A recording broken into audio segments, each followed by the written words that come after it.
I'm Fatheree, This is Dave. and this is Tex-Trek.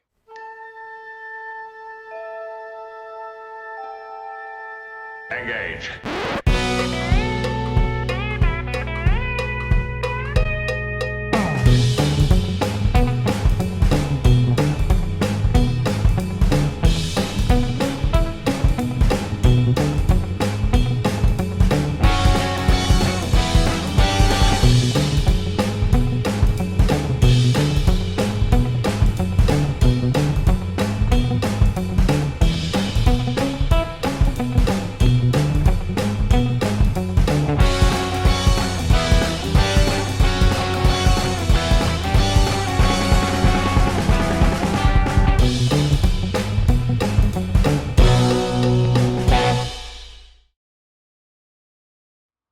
Welcome back aboard the Starship Texas for the 146th installment of the Tex-Trek podcast, the home of Star Trek fandom from deep in the heart of Texas, where we have deep talks about Star Trek, where we have deep dives into Deep Space Nine, currently talking about DS9 Season 4. We're doing our second of 3 parts on that season.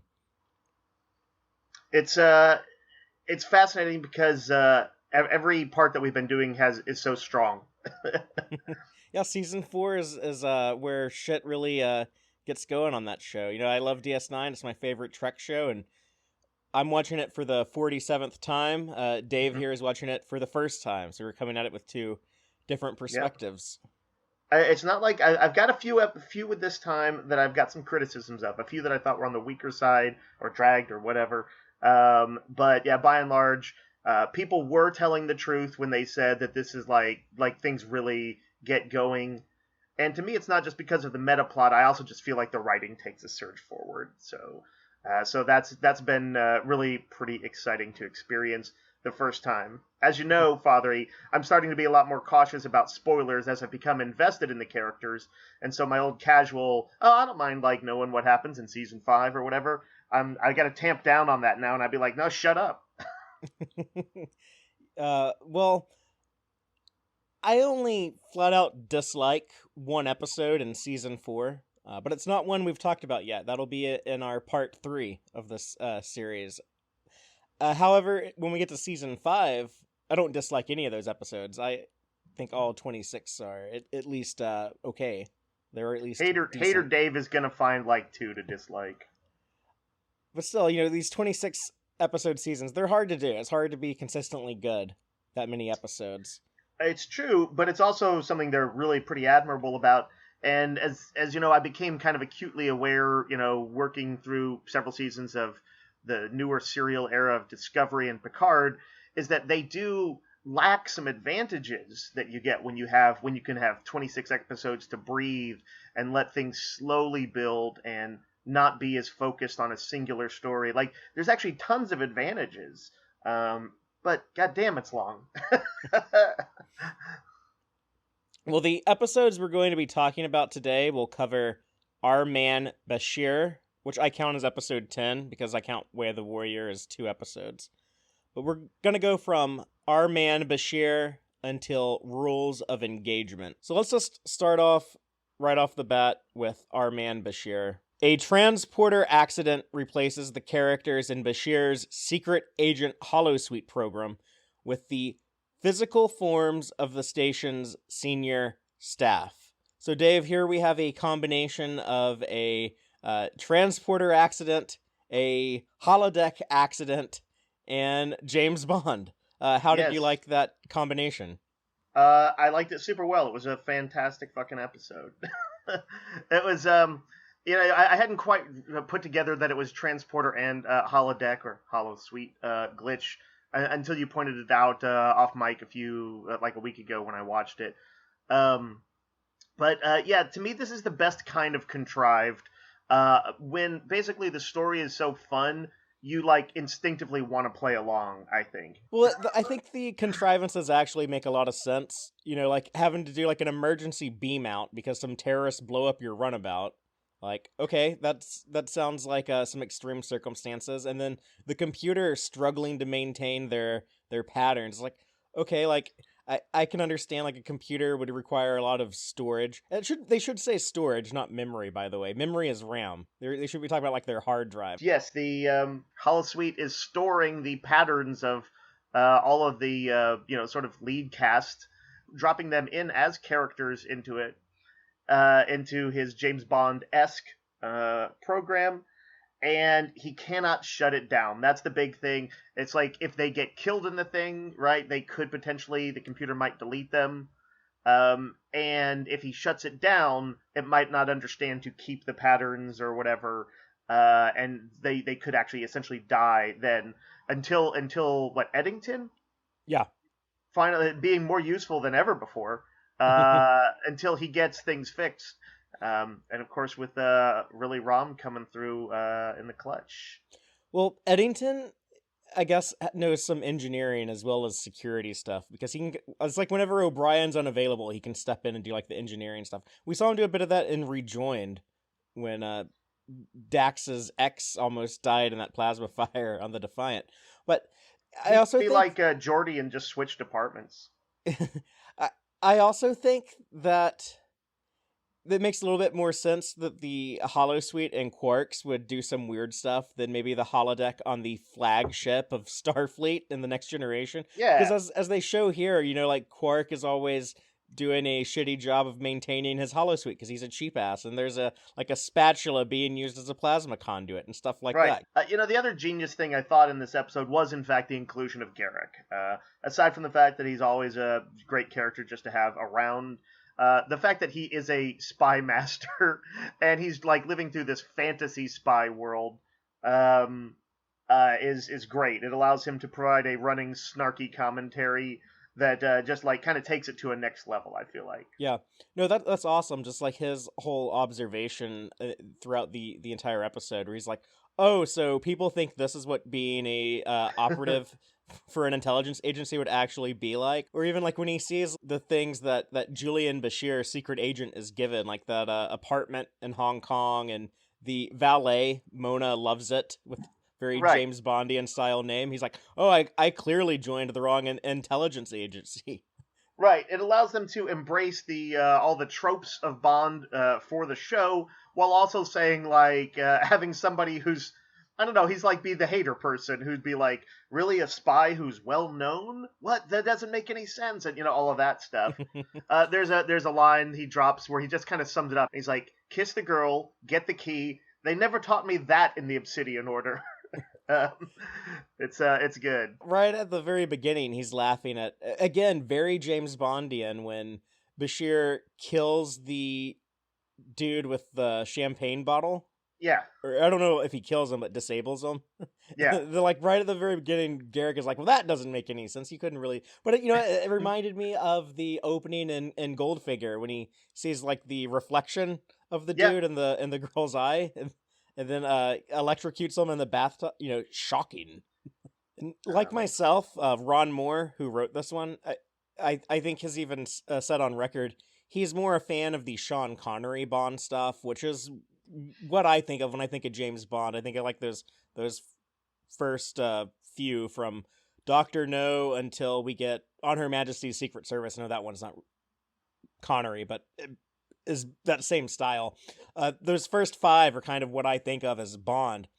And I love that they made it a period piece where they are going back in time to the 1960s. It's a fun use of the holosuite. And more importantly than the contrivances of how they justify the story and how they create the scenario, what I think was more important was that they did something a little different than, oh, the safety protocols are down and we can't end the program. We can't really do that same thing again.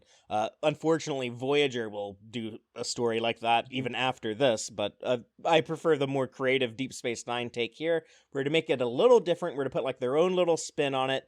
They have their cast of characters playing these Bond archetypes, where we have Major Kira playing the KGB Colonel Anastasia Kamenov. O'Brien as Falcon. He's kind of like the odd job. He's like that sub boss, like Jaws, who could be in multiple movies. He'll just go work for whoever the new Bond villain is. Yeah, more like the Hitman style. We had Dax as Professor Honeybear and Worf as kind of like a Casino Royale, Le Chiffre inspired dude with a French name, Yep. Duchamp. Duchamp. Okay, I Yeah, I struggle with French. The French language makes no sense to I me. probably butchered it a little bit, but it's in that ballpark. But the best one, the one that really takes the cake, that I think everyone has, unless you just can't deal with the over the top performance. But I think otherwise you have to say this one is just like the highlight of the episode. Avery Brooks's Cisco playing Dr. Hippocrates Noah as the big villain. Yes, Dr. No. Well, he's also trying to flood the earth so it's like biblical Noah. Yeah. I hadn't actually thought about that. It seems obvious, but I was only thinking of the pun. But yes, it's great. Hippocrates as the first name is an awesomely ridiculous Bond style addition to it. Yeah, Yeah, I mean they it's chew also it up. ridiculous to be named Mona Loves It. When Worf first showed up in the casino, puffing on a cigar, kind of very in command of the situation, obviously malevolent. I just like started laughing in a good way. Like I was just like, yeah, this is gonna be good. There's like a Bondian thing where he's like, "Oh, I can just get 5 million francs by playing baccarat with this dude." Bashir seems to know all. He knows the tropes well enough that he can just kind of lean into it and have the same confidence Bond would, because he kind of knows that he's gonna be able to pull off the crazy shit. Yeah, so it would actually make for a pretty good like James Bond video game, I think, if this was like a real experience you could go on. Yeah, totally. What I really enjoy is kind of the tension between Garrick and Bashir, where Garrick makes it very clear he is not going to risk his life to save these people, to the point where Dr. Bashir literally shoots Garrick, just kind of grazed his neck, and Garrick's like, "You almost killed me," and Bashir's like, "How do you know like I wasn't trying to do that?" There's not too much hard drama in the episode because they're not gonna kill off like Cisco by having a computer glitch do it, but by having an actual little bit of a moral quandary with Garrick, like, sorry, we got to cut our losses. That's what being a real spy is about, and that's what we're like just being smart is about. He's like, so instead of risking us all dying, let's have a few people die and close the program. It does give a little bit of weight, just enough to that you take it seriously, and the lighthearted play acting of it all isn't completely just devoid of any weight. Yeah, and it does make sense that Garrick would be pragmatic and morally ambiguous enough that he would make that call. But when they do go when they escape from being imprisoned to go to stop, or I guess they don't really stop him, but they go to confront Dr. Noah. It starts playing the Deep Space Nine theme music, but in like a James Bondian style, and I love that so much. That is really cool. Throughout they of course did musical homages to the style of the Bond movies. It's a very signature style. That is another reason why I love those films. It's like a jazzy and like kind of brash. It's meant to reflect Bond's brashness. I actually don't have a ton more to say about the episode because like almost all of the funnest stuff is really just great style and watching the characters choose scenery. I liked seeing Nana Visitor in like lingerie and stuff. About that, I just want to point out this is around the same time that Sadig impregnated Nana Visitors, so I don't know if her wardrobe in this episode might have inspired that event. But this is around that time that would have happened. They're like, all right, that's a wrap, people, and they just sneak off as they are. He's all handsomely dressed. She's sexily dressed. What's gonna happen? Yeah, and now there's some 24-year-old dude because of that.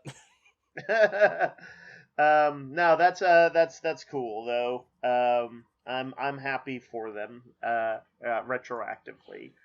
I also did like the one other thing I kind of wanted to mention was there's a kind of a neat bit that's part of like a meta plot sort of where Bashir basically has to stall for time, and he does it by like enacting Dr. Noah's plan.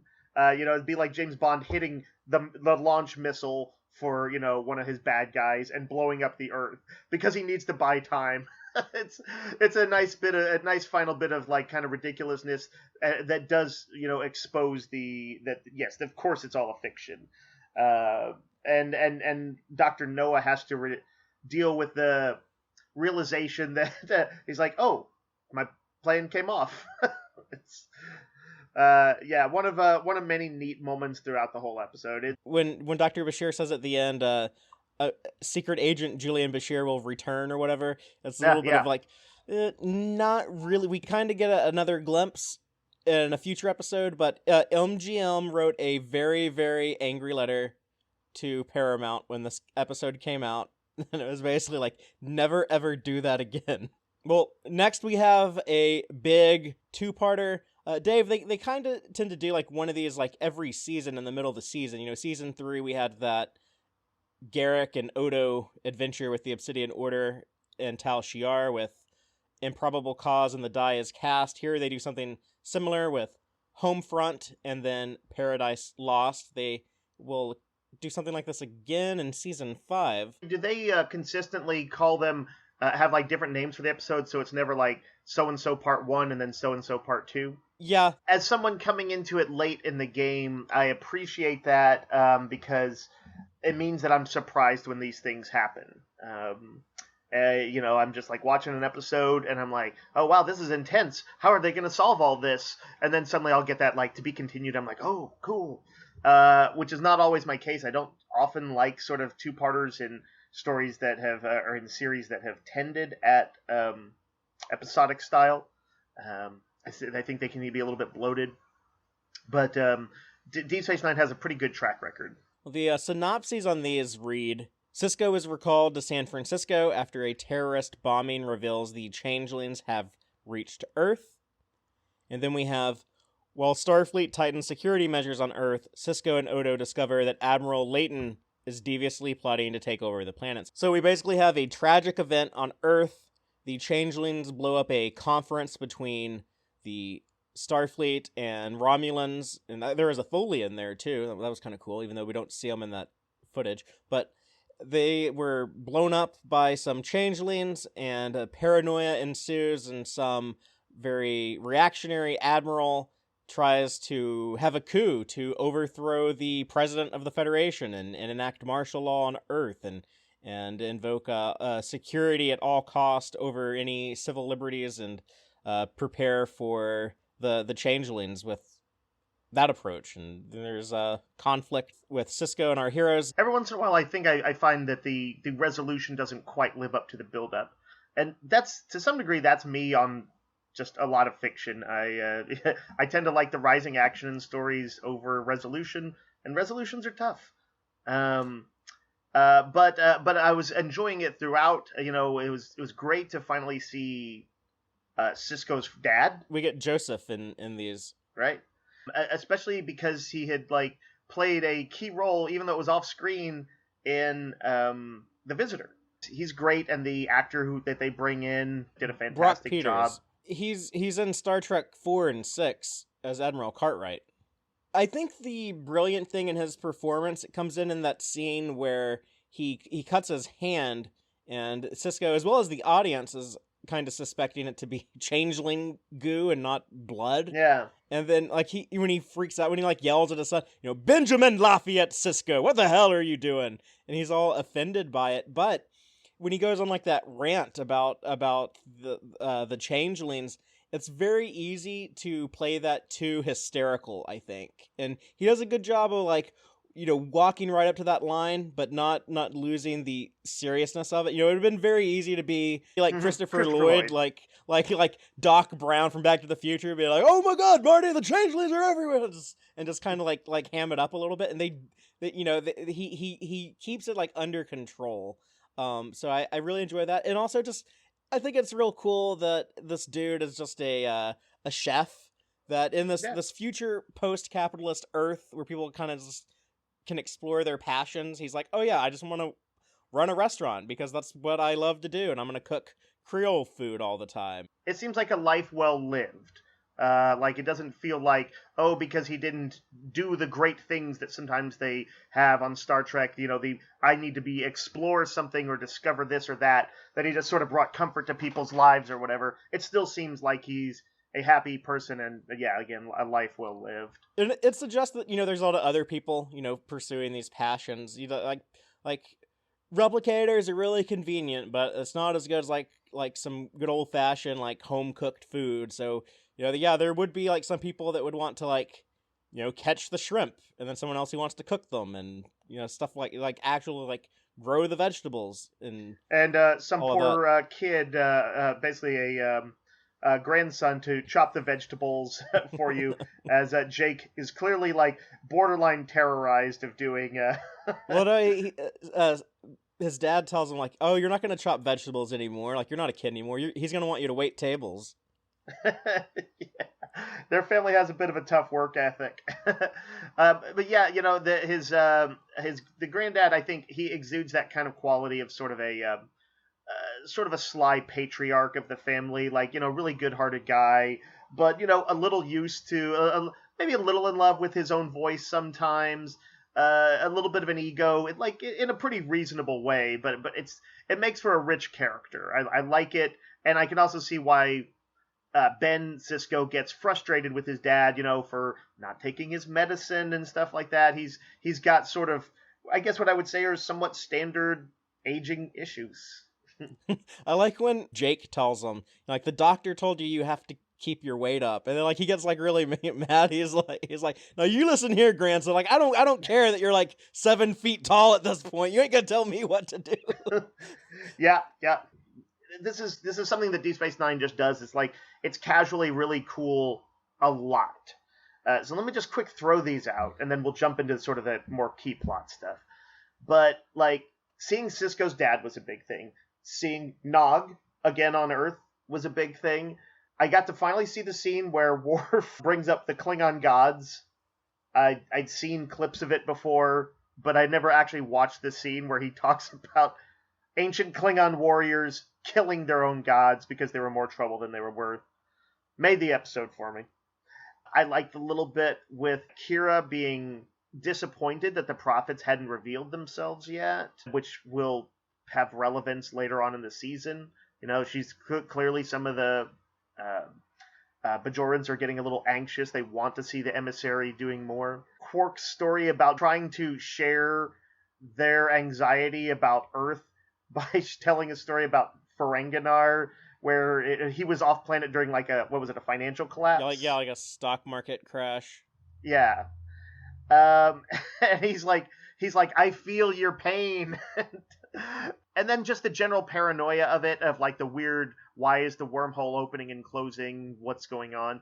Like, it's just, I was just bombarded, I felt like, with like neat stuff and cool ideas throughout that whole first episode. It's just Deep Space Nine quality beating me up. Well, I feel like it's such a clever idea to have all of this be kicked off by 27 people killed on Earth. Like, that's like their big 9/11 event is 27 people killed. I think so many like modern shows would try to like make it over the top, where like a whole city gets blown up or so. It's got to be, dialed up to 11. We got to like really just like shock the audience. And here, with it just being something smaller like that, and everyone being like, "Oh my God, how could this happen on a place like Earth?" It really conveys this future worlds. I felt like that because part of it is just the way I think about the fiction of Star Trek, and that I'm just not used to them kind of thinking the way Deep Space Nine thinks sometimes. I expected all of the Dominion War stuff to really kind of take place in and around the station and, related, systems or nearby sectors, I guess I should say. So I was actually a little shocked when relatively early on that Earth became the target of attack, and that it was like a sort of terrorist attack and not just because like I hadn't been thinking of just how insidious the changelings could be. I was like, oh shit, they are going to Earth like right away. I wasn't the only person who did this. A lot of Star Trek fans were talking about it. But a few years after this aired, when we get to the Bush years here in America, and when we had our big terrorist attack in 2001, and then the fallout after that, and stuff like the Patriot Act, a lot of stuff going on then was very instrumental in the formation of a lot of my political philosophies. And I remember being very critical early on of the Bush administration and of the war on terror, and very concerned about a lot of that stuff, and actually like comparing it to like, oh yeah, this was like in season 4 DS9 when Admiral Layton tried to take control, and they do kind of get in the philosophy of like security versus freedom or liberty. Yeah, and I don't think that's always like a great way to frame it in real life, and that's a little bit more complicated than in Well, this it makes episode, it sound like it's binary, and that, well, maybe there are times when, when there was a lot of this, Russiagate stuff going on, there were like CIA talking heads that would go like talk to news correspondents about like, oh, well, like everyone wants us to give them more freedom, but then, something like this happens where hackers are influencing our elections, and, like, you have to remember, like, we need heightened security and stuff. And it's like, no, that's just the propaganda that those people put out to try to increase more power for those entities, because that's what those things are designed to do. And it's interesting seeing it here through Admiral Layton, who you can kind of like get on board, what he's doing, and until people start getting killed, but you can kind of like sympathize with him. He's not like one of these crazy badmirals. He's not like like over the top nuts or anything. Like, he's inspired a bunch of loyalty. He has all these people from their old ship, the Okinawa, and good use of continuity to, referencing the Zenkathy War. And we get his, I guess, second in command, Commander Benteen, who we see commanding the Lakota, played by the same actress who played Leia Brahms. But she seemed familiar. So one of the things that I remember always loving in this is that little bit of battle we get between the Lakota and the Defiant. Because the Lakota starts attacking the Defiant, and that's when the ramifications are really hitting. When, okay, like, Starfleet people are going to start shooting other Starfleet people at this point. Yeah, and that there's casualties. When the camera pushes in on Worf, and you have O'Brien asking, Commander, what are we going to do? It's like, okay, this is the guy in the Next Generation who always wanted to fight, always wanted to blow stuff up, was always wanting to take, like, the more aggressive approach. And so here, like, we get to see him actually be in the commander chair, and someone asks him, what are we going to do? Like, exactly what he's going to say, and he says, we fight! And just, like, that big dramatic moment before, like, the Defiant starts, like, opening fire, I thought was, like, so cool. But, yeah, and another interesting thing, we're doing some streams on YouTube talking about Babylon 5. In a few weeks we're going to do Babylon 5 season 4. But the actor who plays Admiral Layton, he also played a similar character, General Haig, on Babylon 5, who was Sheridan's boss, and he was kind of instrumental in... I don't want to spoil that show for people who haven't seen it, but when they have like some circumstances with like their president and some like the he plays kind of a similar role, except a little bit more heroic over there. When they really do that stuff in season 3 of B5, the General Haig actor was unavailable because his agent accidentally double booked him, and he was busy shooting this Admiral Layton stuff. That's funny. He was double booked playing a character similar to another character. Yeah, that's why they had to have like that captain be like, "Oh, sorry, John. General Haig died, but here's what he was gonna do, so I'm gonna come like do that stuff." Yeah. As far as to the credibility of the threat, the sort of science fiction trappings of the changelings does make it feel pretty heightened. That the blood test does feel like a necessary thing, that they could, if like a high number of them were on Earth, rapidly sow chaos that could like really like sort of plunge things into a bad state. But they do. I was thinking of the Twilight Zone episode, "The Monsters Are Due on Maple Street." Is that the famous one? Yeah. Where they are able to bring about paranoia and self-destruction really by hinting at their presence. They don't even really have to take action. And as the one changeling tells Cisco later on, is it in the form of O'Brien, says that they really only have 4 infiltrators. I thought it was interesting that he was seemingly being honest with him. it's a little cliched, but I do kind of like heart-to-heart talks between enemies sometimes. It's handled right. I think it can be very strong drama, and I thought this was well handled. But and we still don't know if he's telling the truth. Like, for all we know, it's he true. could be he could be the only one.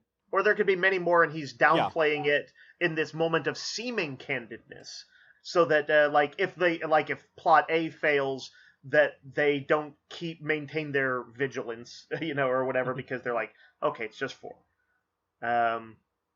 But yes, it's maybe like a slight risk to their thematics when you have something as fairly genuinely scary as the changelings would be. And what you were mentioning about the blood test, I love that Joseph Sisko, he's the one who points out, even though you'd think someone in Starfleet might have thought about this, like, but he points out, what if the changelings are just carrying around other people's blood and they can just like let some out whenever they need to? Like, what if these blood tests aren't even working? Yeah, like they have like just a little internal blood pocket of somebody else's blood that they can extrude on command. I thought that was like both terrifying and like a very smart idea.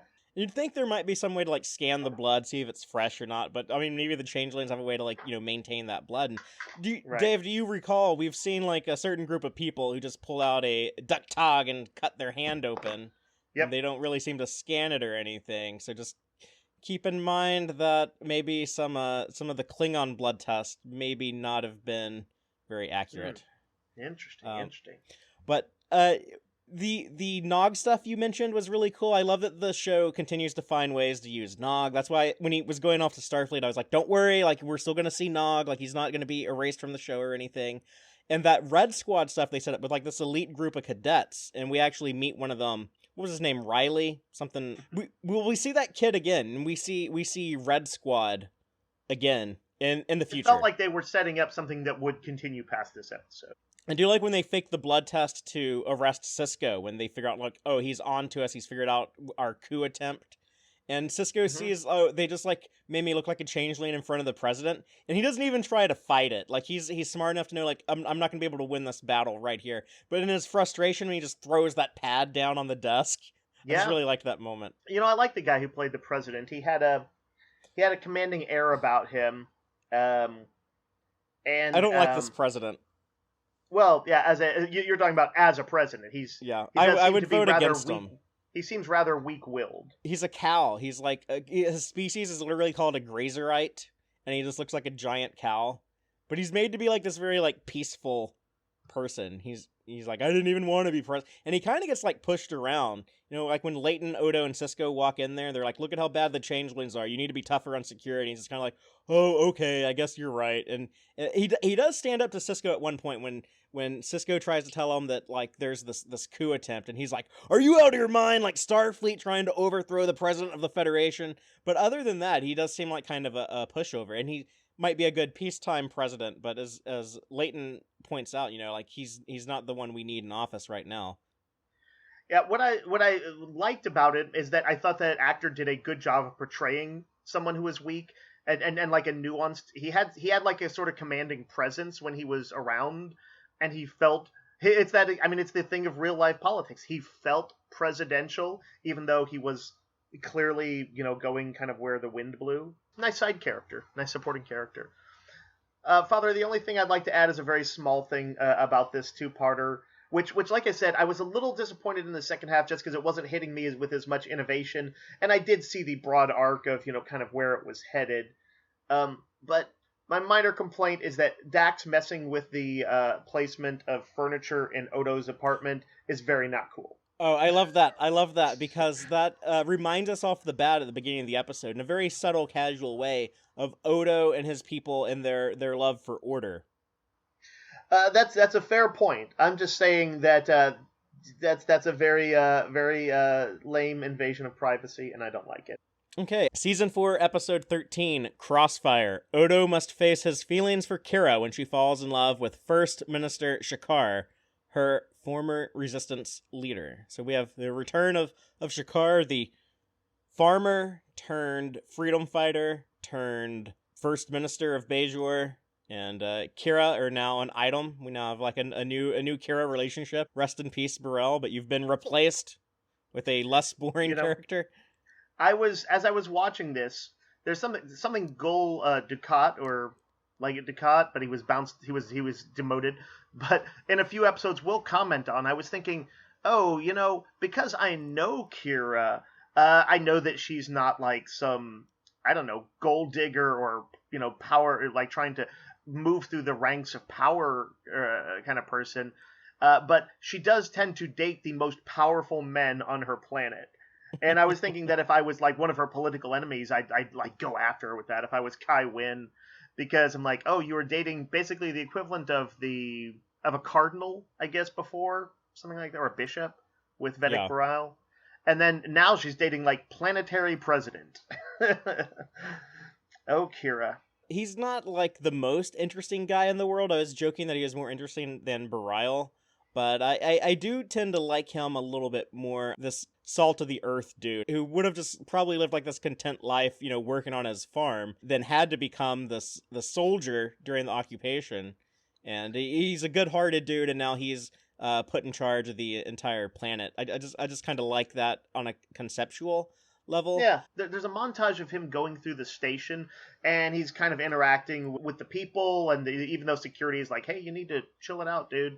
But he's kind of interacting with them, and he's very casual and easy with all the Bajorans he sees on the station. He definitely doesn't put on airs. He seems very genuine. He conveys that salt of the earth kind of thing. The star of this episode, though, I think, is Odo and Renee's performance. You just see like so many like sad Odo faces throughout this, where he's watching the courtship between Shakar and this woman that he loves, but he has no idea how to like act on those feelings or say or do anything about it. And when Shakar is like confessing like his like, I've always considered her a valued friend, but I think there could be so much more, and I'm kind of scared to take the next step forward. He's saying all the things that Odo is feeling, and Odo just has to listen like this other guy, this like handsome, confident, good-looking dude, is like say all this stuff like how Odo's. I'm just like this weird little alien shape-shifting blob of goo. Like how am I supposed to like compete with this guy? It's really heartbreaking to watch this, and the Quark Odo stuff where Quark is his greatest enemy becomes his greatest confidant. Yeah, and he's not a great confidant about it, but he is his only confidant about it. That was my favorite part of the episode, in which Odo's simping for Kira is at its peak. I did not love the episode. It felt like this episode was vibing on that sort of 90s or early 2000s. Poor Odo's been friend-zoned. It's a pretty standard feeling for shy dudes. I've felt it as a shy dude in my life, but it's also one of those things that I think sort of aged poorly, as far as like, poor Odo, when like in fact like a good deal of this is kind of on Odo to have maybe thought about in a somewhat deeper way than like, I deserve her, and or like just what a sad sack I am. I don't think he does though. I don't think Odo ever expresses like any feeling of like entitlement or anything. I guess he's mostly just sort of doing self-loathing. That's he does do that. But I like Quark's advice. He should go on a message board and find the future incels who would tell him that she's playing him. But he doesn't seem to have like any resentment. I think he has frustration at the situation, but he doesn't seem to like blame it on Kira or even blame it on Shakar, honestly. And I actually think Quark, kind of in a rare move, to be honest, I think he actually gives some good advice here when he tells him like look, just like throwing a fit up here, smashing all your furniture is not going to solve anything. You need to either tell her how you feel and act on your feelings, or get over it and move on. Yeah, I do agree. Quark is on it. Was correct there. I liked that in the end that he says something like Odo says like, oh, it's funny, for a minute I thought you were talking to me as a friend, and Quark is just like, nah. They don't want to admit their respect for each other. Yeah, like it came through that he did, but it also was pretty harsh that he couldn't say it. But yeah, I will say this: I didn't love the episode, but always, Rene Auberjonois, his performance as Odo is fantastic. He does a great job. I was kind of bugged by the thematics throughout it. It just felt dated to me. And Odo kind of pays Quark back by doing the soundproofing, but then he won't admit that. He's like, "Oh, I'm just having my floor reinforced. It's just a coincidence Right. that Where soundproofing." Quark had been griping basically about his shape-changing antics and all his test runs of shape changes, basically stampeding around his ceiling, which Odo as much as says he deliberately stationed his Yeah. quarters above Quark just to mess with him. Fatheree, I'm going to rescind my that's messed up that Dax was pranking him in the previous episode, because basically it's only fair if he was pranking Quark. Yeah, Odo was trolling Quark. Yes. But yeah, just Quark is a smart dude, and Sure. they got to do things like remind us that he is like on the ball sometimes. So I think like when they do that reveal, when Quark's like catering the Hasperat during that conference or whatever, we see like Quark notice like the wheels turning in his devious little Ferengi mind. He's like, "Oh yeah, I got Odo's number. I know what's up with him." I like when Quark is always like a little sharper than things look sometimes. He's often also kind of blinded by the sort of traditional Ferengi interests, but I think he's at his coolest when he surprises us a little bit. I think my favorite scene as far as sad sack Odo was when Kira notices like he's not wearing a belt with his uniform, and she's like, "Oh, I always kind of like that," and he's like, "Oh, really?" And then he like reforms it, and it's clearly he's like, it's this small moment of like the closest he's come to kind of catching her attention, to talking in some way about physical attractiveness in the ballpark of something that a partner might say. And so it's both sad and like cute in a way that he's trying to But that has a dramatic payoff, because then at the end, he when drops it. Yeah, he drops it, and he goes to Kira, and you feel like he almost tells her, like, "I'm in love with you, Nerys," and he's thinking about it. He's saying, "I have something to tell you." What does he say instead? I forget. That he has to cancel their Tuesday morning meetings, which weren't really meetings. They would just kind of gossip about the station. But that was like the highlight of his week. That was like he made her coffee just right the way she likes it, and he would like even like turn the handle to where it's like pointing at her chair when she'd come to sit in. Like, you can tell like, oh yeah, he looks forward to every Tuesday morning at 800 hours to have like this meeting with Kira where he can just hang out with this woman that he's secretly in love with and spend time with her. And like he's like, I can't even do that anymore. I just have to like shut down this, which isn't like the healthiest way to go about processing this and moving on, but that's the way that he does it. He has no like emotional maturity, because like he didn't go through adolescence. Like he didn't go through like asking a girl to the dance in 8th grade and like getting rejected and having to like learn how, like he didn't have any of that. And he's not the guy who can like talk to people about it openly. He's such like a private, closed off person. He has that funny conversation with Worf about being an inhospitable host so that people stop coming to visit you and leave you alone. It was funny to see them bonding over keeping people out of their quarters. Yeah. Okay, well now we're at season 4, episode 14, Return to Grace. Kira and Gul Dukat chase the Klingon bird of prey that destroyed a Cardassian outpost where Cardassian and Bajoran representatives were holding a conference. Dave, this episode is very much a continuation of an earlier season 4 episode, Indiscretions, which introduced Tora Ziel, the daughter of Dukat. Now we get to see the ramifications of that, and again force Kira to be with this dude that she hates and go on a mission with him. How do you feel about this one? It's just something I occasionally think that they softened Kira up a little bit, maybe too much, because I felt like her bitterness towards Dukat sort of shouldn't be something that maybe fades so easily. I don't think it fades, though. She gets to points where she can banter with him, and like, yeah, she's a little, I guess, standoffish with him, but I feel like she still is giving him a good bit of leeway to just kind of casually chat with her, when I think she would be like, I don't want to take this freighter to this meeting that I have to go on with him. Like, I think she'd be kind of more continually pissed, just based on the Kira I saw in earlier seasons. I guess I might be influenced by later episodes I've seen. It kind of surprised me when you said this before when we were talking about indiscretions, but because like I know what happens later, and I never get that feeling like Kira has ever like forgiven Dukat or has any type of anything other than hatred or distaste for him. When he makes his pitch to her near the end of like, hey, become a guerrilla fighter with me against the Klingons, it is true. After she listens, she kind of like says she was never really considering it, but they at least make it feel like she was, and maybe on some level she was. But what I didn't get out is that, like, overall, I actually, like, it won me over because I thought the writing was strong, and I think that it's a suspenseful plot. Like, I was pulled into the story in spite of some reservations about, like, whether I think Kira would or wouldn't do this kind of stuff.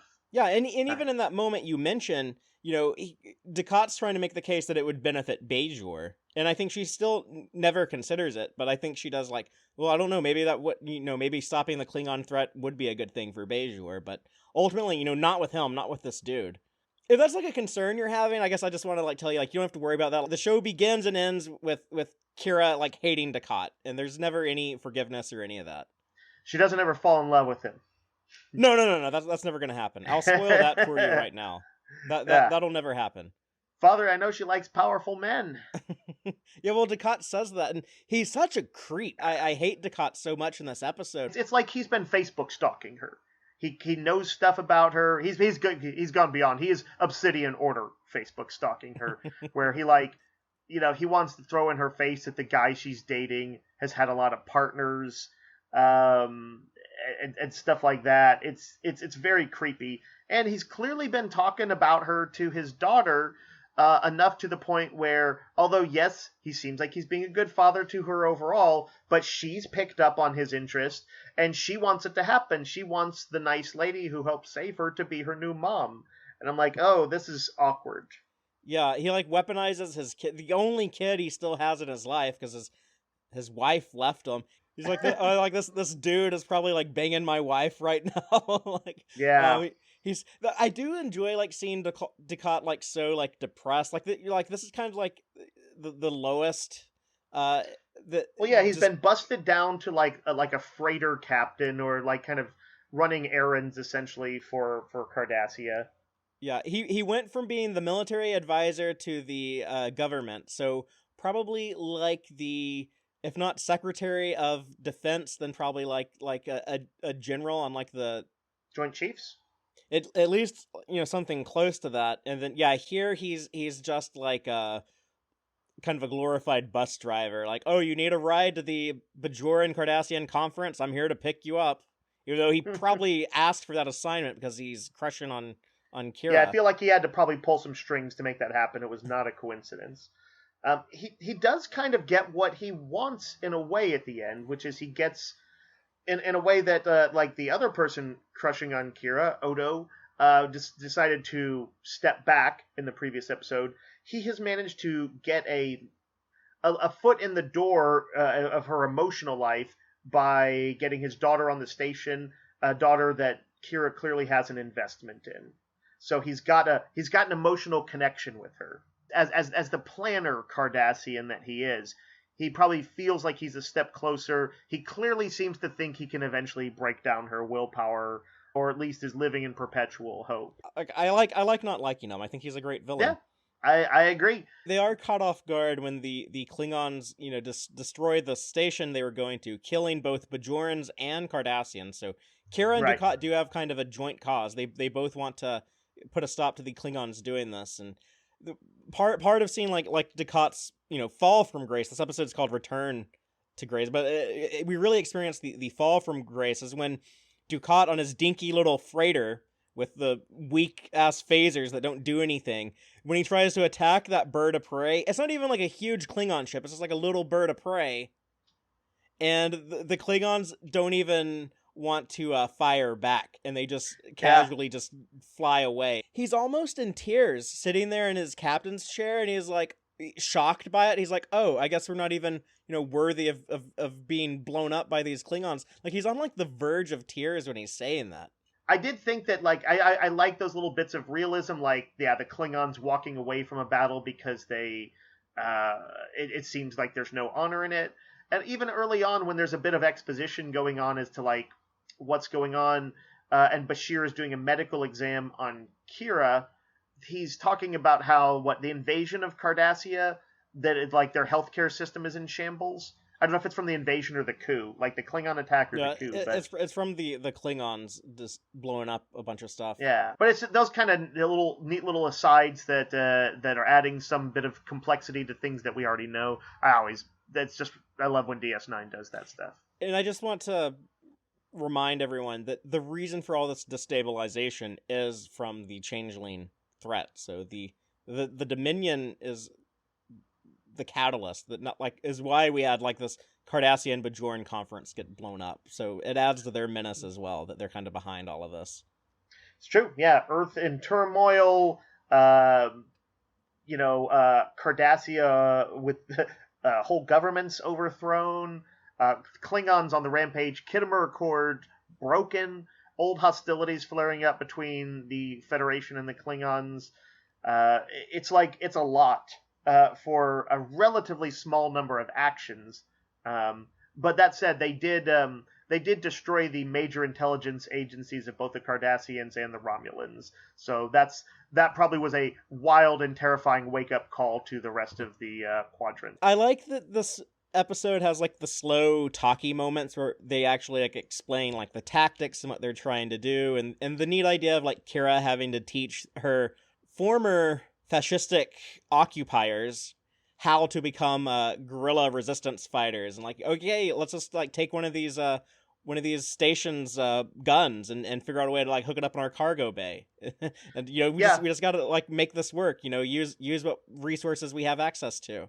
On a pure plot level, that was very satisfying to watch, and the actual confrontation with the bird of prey was a cool sequence, suspenseful and very awesome. Kind of Trojan horsed them. Let them pull us in with the tractor beam and then shoot them out of the cargo bay. It reminded me of Kirk and Khan. Of course, when Kirk does the "Here it comes" to Khan. We get the introduction of Damar, who's kind of like Ducat's right-hand man. Very little to do in this episode. He's just like saying like the Klingons are on scanners and stuff like that. He's got a thing with Zael, right? Or like I felt like there was something. Well. Never mind. I'm not even going to hint at it, but he's going to become a much bigger character. I know it doesn't seem like it now, but he could be a shapeshifter. He could end up having a thing with Zael. There's like a bunch of different ways I could see this going. I appreciate not pushing me one way or the other. Ducat pulls this off and has this intelligence to give back to the Cardassian council or whatever, and they don't do anything on it. They don't act on it. And this is what leads him to want to go and become like a guerrilla fighter against the Klingons. And he says, that like he's the only real Cardassian left, that they've become too soft. He presented them with a list of Klingon targets, or like, here's where all the Klingon ships, look at all this intelligent. And he's like, let's go on the offensive. And they say, no, you can come back and be our military advisor, but I'm going to tell you right now, like, we're not going to go on a full-out offensive assault with the Klingons. And he didn't like that. That may, in fact, speak to the wisdom of the civilian government. Well, I kind of understand, like, Ducat's point of view on it, but he's I get that like mentality of like, very well, if no one's going to do this, I have to do it myself. Sure. Well, it's like Thanos at the end of Age of Ultron. Where he pulls out his gauntlet and then like waits like 8 more years before he actually does anything. But I get that. But yeah, it's cool to see like Ducat, like he craves like getting back everything he's lost. And throughout the show, Ducat, he's all about like he's got to remind everyone, I'm the top dog. I am the he's like the Cardassian supremacist. He's like, we're the best people and I'm the best one of these best people. And he's disgraced. He wants to have his title put back in place. And when he has that offer to him, he's like, no, like that's not good enough. I'll just go and get it all back my own way and do it myself. But previously, Dukat just kind of showed up to serve whatever role the story needed. And here we Right. actually get Dukat with a purpose. We have this rogue Cardassian in command of a small crew on one little Klingon bird of prey, and he's like, okay, my crusade now is to drive the Klingons out of Cardassian space. And so that's kind of where Dukat is right now in his arc. Super interesting place to be, and yeah, it gives the character who's like always been clever but hasn't quite felt like he has that level of agency. It gives him like sort of that full level of autonomy as far as like moving. He's like, I'm moving my own plot forward. I'm not just like here to be the face of Cardassia. Yeah. So that is a cool thing. And they remind us that he's still, really nasty when he blows up when they do like the beaming switcheroo and they switch ships. Oh yeah, that was cool. And then he's like fire. Yeah, like those people, like when they like refuse to engage in battle against him, like those Klingons like signed their death sentence base. Like there is no way he was gonna like let them live to tell the tale of like the day like they disgraced Gul Dukat. Like he there's no way he wasn't gonna blow them up like that. He's a smart and ambitious bad man. Are you ready for Sons of MOGH? I am. Worf's brother Kurn arrives on the station and asks Worf to kill him. Meanwhile, Klingon ships are detected outside Bajoran space. So here we have the return of Tony Todd playing someone's family member. Kurn had showed up in Next Generation? Yes, a couple times. Okay. I need to go back and revisit these episodes because basically what I remember is watching them just like kind of out of context at one point, at least one of them, and I was like, oh, I was surprised how much I liked Worf's brother. I was just, this surprisingly strong supporting character. And same case now. I mean, he should show up in the same season as, just absolutely killing it as the elder Jake Sisko in Visitor.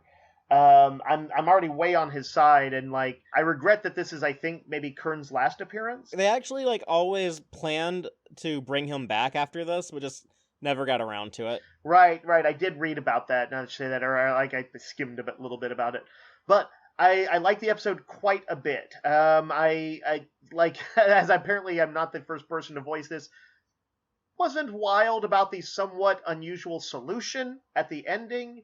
I had some issues with that, but I can kind of work with it. I love seeing Kurn. I think Tony Todd, he's like one of the more interesting Klingons, and a lot of it's his portrayal, but I think Kurn is an interesting character, kind of clearly like sort of less mature than Worf, but like good-hearted, but like he's flailing about here. He's looking for anything to grab onto.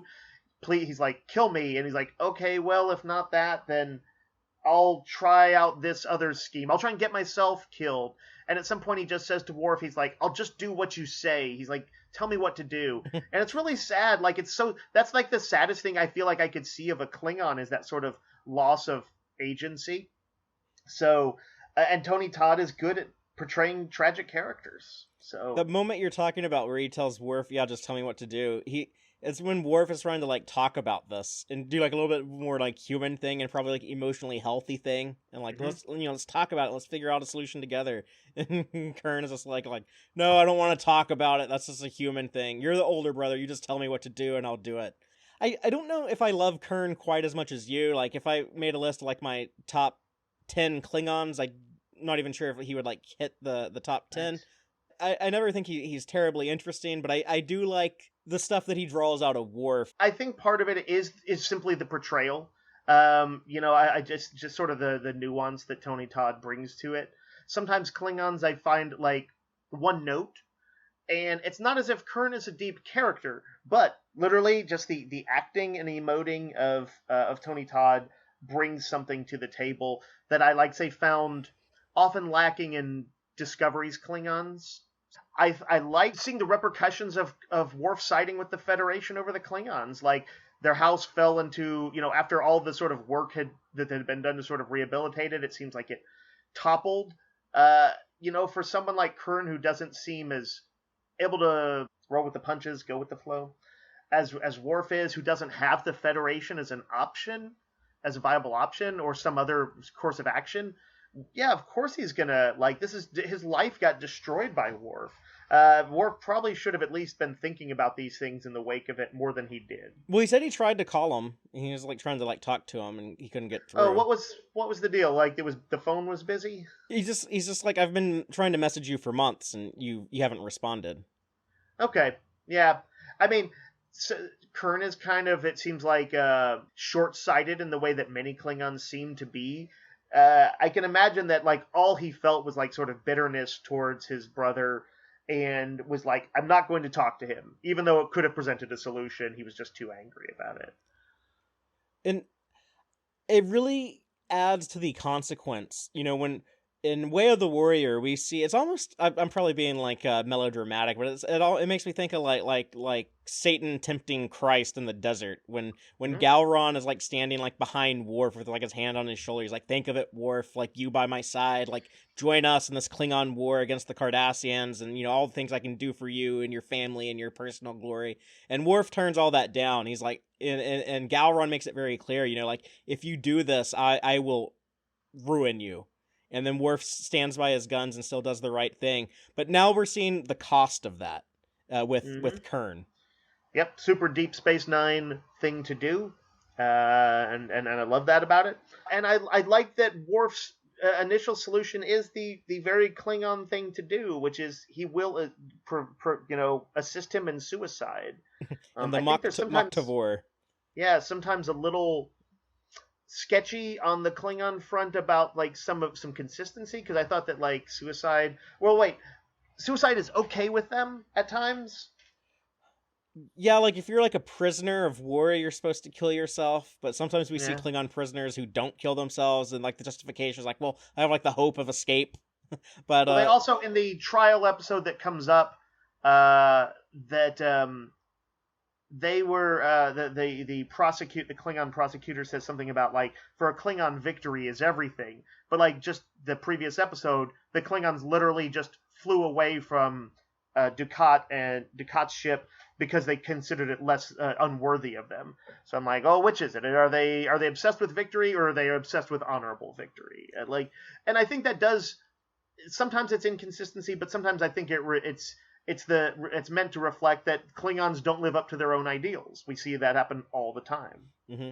The Mach Tavor death ritual, where you have like a family member kill you, in this episode, has a different name than the Hagbat, I think it's called, ritual that Worf wanted to have Riker perform on him when that barrel fell on his back and like broke his spine. Yep. That's like typical Next Generation Worf. It's like a barrel fell on him, and now he's like, oh, I can't live. Unlike like the Deep Space Nine Worf, who's like kind of a badass. The episode opens, by the way, with him and Dax having their flirty holosuite fights. Yeah, I was like, okay, they're not going to waste too much time, and this is only the latest of a number of occasions where it seems like, well, honestly, she is the aggressor in wanting this relationship to happen, it seems like. And Worf is a little bit of his that kind of self with all of her, little sort of double entendres or nuances or getting close. But it seems like he's warming up to the idea, maybe. Ron Moore wanted to have a line of dialogue in here to explain, Counselor Troy and Worf's relationship has ended. That was set up at the end of Next Generation. Unfortunately, that was cut, and I wish that they just would have clarified, because it is something, a lot of fans wonder about. I was like, well, when did Worf and Troy stopped being a thing? And when I was showing all these episodes to my partner Antonia, and we were going through and kind of like a air date order type style, and all of a sudden she's like, oh, so Worf moved to Deep Space Nine, but is he still dating Troy, or did that stop? We don't really know. I kind of wish that they would have, if they just would have had like Kern when he wakes up, he's like, oh, well, Alexander's back on Earth. What about that Betazoid lover you took? Where she, just something like that in there, but. Yeah. Just they broke up. No big. They broke up. They're still friends. And I guess they probably, if I had to guess, they probably just were like, there's enough like moving parts in this episode that like, let's not just add one more. I did find, when he was doing the suicide ritual, found it sort of surprisingly affecting, and part of it was because Kern was so into it. when he's and like I kind of like felt a little bit of that Klingon sense of how the world works when he's like I want to he's like I can't get any more honor in this world, and he's like I want to reclaim my honor in the next life. I was like, oh man, I get it. I kind of get it. Yeah, Dax goes and ruins things by saving Kern's life. And I like how Sisko's consistent with how he was in Blood Oath back in season 2, where he's like, I'm had it with my officers trying to follow Klingon tradition to the point that they're going around killing people. It's like, no, we don't do that on my station. Yeah, not allowed. I liked that too. I liked seeing him kind of blow up at them. And it seems clear, like he's like, I've given his like a lot of leeway on this. He's like, but come on.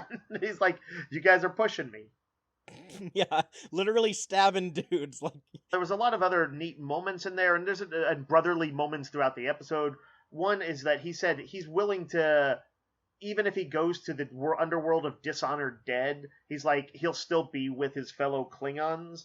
Clearly, like the loss of the House of MOGH as a power has really weighed on him. Like he feels like an outcast in a way that Worf has kind of gotten used to being that person. Kurn has not.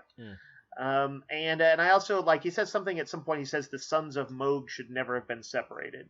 He's like, I think that's what is that after he says like I don't always understand you, brother. He says that they would have been better off if they were both raised on Earth, and then they'd both have like this option to live in the Federation, or if they had both been raised around Klingons, and then they would both just want to die now, and they would just die. But because one was one and the other was the other, they have conflict. Yeah, it seems like the driving force in Kern's life is kind of like he kind of wants a family. Like he wants, whether it's his brother warriors or his literal brother, he wants something, and he's not getting it. I like Kern's unique dilemma again. I think Tony Todd is sort of what brings it into relief. And I'm glad you pointed out that moment where he says, even if I'm in hell, at least I'll be around other Klingons. Because that's why I am so forgiving and accepting of the ending. The idea of let's just erase his mind and he can go live as like this new identity. Because his main concern was wanting to exist in Klingon society and be with other Klingons, I think this is an acceptable solution because it does give him that when he takes on this new identity and goes off as pretend to be this guy's son. It's hard to quite see Bashir as ever being okay with it, but I think I saw somewhere Ron Moore defending it a little bit. That I saw a quote where he was saying that he can imagine a conversation where Worf laid it out that it was culturally the right thing to do for a Klingon and convinced him. That's probably not the most interesting screen time though. Like I'm mostly okay with it. I wish they had a solution that where when it happened I was like, oh wow, that's sad, but it feels right. Whereas when I'm like, oh, okay. And keep in mind, they were also trying to write it open-ended enough that they would have the option to bring Kern back in the future. True. But yeah, it's overall like the part of me that likes Kern is like I'm happy that this happened to him. It gives some closure to his story. If we don't see him again, at least I feel like he probably got some sort of decent life out of this. I also would read a book about what happened to him later and if Kern's personality reasserted itself or whatever.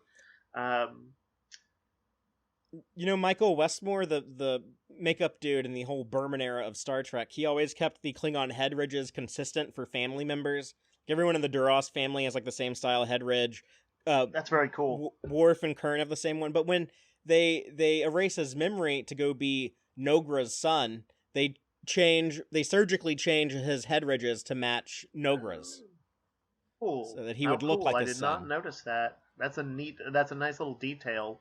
I thought it was interesting that there's like in the overall arc of like Worf's life that he does decide in this though that Kern's critique of him is right. Like he has lost his connection to the Klingon Empire. He does think in Federation ways innately sometimes now. He's not always like Klingon this and Klingon that. He can become that person. He said he felt Worf being that person during the ritual suicide attempt. But yeah, like Worf is like shit. He's right, and that's got to be a pretty big thing for him. It will inform subsequent stuff from here on, I assume. Yeah, he's a guy who spent a lot of his childhood trying to reconnect and reclaim his Klingon culture and always having to feel like a fish out of water on Earth. And then when he did Yeah. try to like go with the Klingons, he felt like a fish out of water there. But he at least tried. I think he tries harder than any other Klingon we see to be a good Klingon. And then Yep. here he has to accept like, yeah, I've lost that side of my life. And when he looks at the Starfleet badge and he's like, this is all I have, because that's all he cares about is his duty. He literally is about to move onto like the Defiant because he wants to. That's how dedicated he is to his job. He wants to live where he works. But yeah, that's all he has now. So he's just really going to throw himself into his duty as a Starfleet officer. Dave, are you ready to move on to season 4, episode 16? Let's talk about Bar Association. Quark's employees, led by Rom, form a union against Quark's unfair labor practices and promptly go on strike. This is a very memorable episode. It gets referenced a lot these days as labor issues continue to be a relevant aspect of our lives. Dave, what do you think about this one? I was excited to hit this one. I'd seen it in the pop cultural and meme circles. When I would see memes that showed Rom saying like, what was it, workers of the world unite, you have nothing to lose but your chains. Yes, a quote from Karl Marx's Communist Manifesto. I was not sure if I was seeing fan subtitling on that or if this was something that actually occurred. It's just one of those interesting places that we're in where I'm like, sometimes when I see memes, I just don't know. Sometimes I know the source, sometimes I don't. And so that whole time I was like, well, does he really say that? Or is it just that's kind of, just codifying what he's saying? So I had it was a great, really fun episode. The ultimate, I'm going to say, glow up for Rom, who's been on an arc of becoming more self-determined and self-possessed this whole season, and arguably since the show began, but like really he hasn't kind of started getting there until his kids started showing him, I think, maybe a little bit of a better path.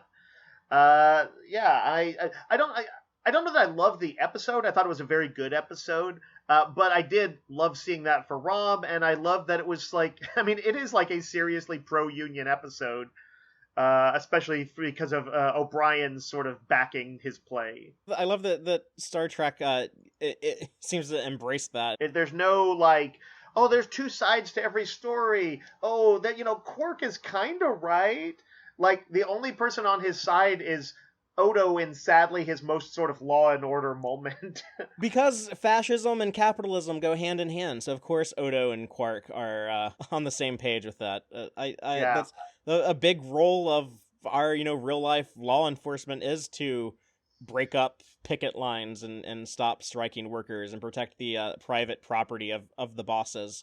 But yeah, as someone like me, labor movement stuff has always been like really near and dear to my heart from like the time I was fairly young. I come from a small town that had a lot of union workers at the plant I worked at until it shut down in the 2008 recession. But there's a lot of little details in this one that I love. I love that like they bring back Lita, who I have always had a huge crush on. I love seeing Bashir and O'Brien doing instead of doing the Battle of England in World War II holosuite program, they're doing the Battle of Clontarf. O'Brien actually assumes the role of his ancestor, King the only king who actually like for I think 12 years reigned over the whole island was united one time by like a local Irish dude. Lita is, because they never resolved in the episode, she clearly is casually seeing Bashir. They like showed an interest on both their parts, and maybe it was made out that they were at the time but I thought she was just like, I'd like to come by for an exam, and he's like, I'd like to examine you, and it's like, it was all this double entendre. And then it kind of just disappeared, and I was like, oh, I don't know if whatever happened with that. But clearly kept seeing each other on the sly. They are friends with benefits or just casual partners. I think they're like actual like boyfriend girlfriend. But really? But still kind of casual about it. How can that be? O'Brien is his boyfriend. In all ways that are meaningful, O'Brien is his boyfriend.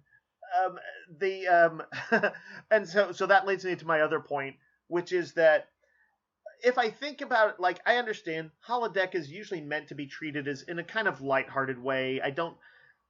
I'm not one of those people who's like, thinks of the holodeck accidents and stuff like that as being like, they should really get rid of that. So I don't take it too seriously. But if I were to take it seriously, the fact that he and O'Brien have been off, Bashir and O'Brien have been off slaughtering people in extremely lifelike simulations, that they've probably both killed many, many people, and that in ways that would completely feel real, is kind of fucked up. That's a video game. It's you when it's you literally pulling a trigger, and again, in a way that feels completely real. You'd feel the gun push back. You'd see spray of blood, presumably. See people on maybe I don't know how realistic these battlefields are, but people dying and their guts spilled out. Like, it would. We don't really do games that are like that yet. Nothing is really truly comparable. That's the attempt. I think that's what they strive for. I assume that there must be some sort of fantasy kind of built in a little bit to the holodeck thing, because who would really want to live war if it really felt like it is on the front lines, seeing friends die? They are clearly enjoying the glory side of it. So that leads me to believe that there must be a bit of a, just like modern video games, a fantasy heroic element, a let's not quite look too closely at the darker stuff. Again, there's no way that being frontline in a real sword battle would really feel good after, killing too many people. It seems like it would be very dehumanizing. Well, violent video games come up again in a future episode we're going to talk about today. But the big stuff here, I guess, is with Rom, when he starts off being forced to work when he's sick, when he's pouring that concoction into his ear, which I always find hilarious every time I see it. Right, and what do you call it? Quark is being like an extra hard taskmaster because the Bajorans have like a holiday, like a week where they don't really like indulge in stuff you go to Quark's to do. Yeah, their Lent is going on, and so nobody's at his bar, business is down, and he's being an extra big boss asshole. Yeah, and he's doing the thing that so many companies do in real life, where they're like, oh, like our profits are down, so I guess we have to take it out on our workers, the people who actually like generate all of this money, and be like, oh yeah, either pay cuts or layoffs. I love that the human characters are the ones that like actually seem to care about labor, and Bashir makes the suggestion, and then O'Brien is the one, who really steps up and tells him about like, oh yeah, like my ancestor, Sean O'Brien, he was a union man, and really like inspires Rom, and then continues to cheerlead for him the whole time. Like when they have the picket line, O'Brien's up there on the upper deck, like giving him like the thumbs up, and actually gets in a fight with Worf for crossing the picket line to go into court. This is like how badass O'Brien is. Like O'Brien would pick a fight with. It wasn't like a fight. Like it's funnier because we don't see it. It's all off screen. They play it a touch comically in that Trouble with Tribbles sort of way, like a brawl that came out of like some raised voices and stuff like that. But yeah, that's still a fight with Worf. I mean, like we can pick like O'Brien, like they yell at each other at one point. Like O'Brien puts his hands on Worf. Well, that's like you get to the point sometimes in those confrontational situations, like you want to show the other guy like you're not afraid to put your hands on him, and probably just like pat him on the shoulder or something, and then Worf overreacted, tried to throw O'Brien, and then the skinny Bashir tries to like get in the way, just gets thrown across the table. Yeah, he'd be the dude who gets pitched around the wrestling ring to show how badass somebody else is in a wrestling match. But this is what moves Worf into the Defiant. So they get to establish that he's living on those little tiny bunks on the Defiant, where he listens to Klingon opera that Dax gives him because she cares about him and gives him a very thoughtful gift. Mm-hmm. I love that because it's primarily Ferengi workers. Like, the word union is like, it's like the worst sort of swear word oath kind of thing that they could say. They don't even want to say the words. They're terrified of bringing down the what's the organization? The FCA? FCA and Liquidator Brunt, who we first met in season 3. What's FCA stand for in this case? Ferengi Commerce Authority. What's the A? Authority. It's Ferengi Commerce Authority. Yeah, and they are right that it does bring it down, but they're like terrified of Quark's wrath, and they also, Rom explains earlier, there's a great quote where he's explaining Ferengi philosophy basically says Ferengi workers don't want to stop the exploitation; they want to become the exploiters. In the way that he says that, the way he delivers that line, Yeah, it's like this is something that's been taught to him. Like he went to like basically yeah. like Sunday school to learn this. He's not like I'm super into this. He's like, this is how it is, or this is what they say, right? Yeah, like that's like a trained response that's been like indoctrinated into him. Mm-hmm. And Quark is like, we hear him say like he's supposed to, by Ferengi rules, not even talk to anybody on strike. Like that is like a sort of sin.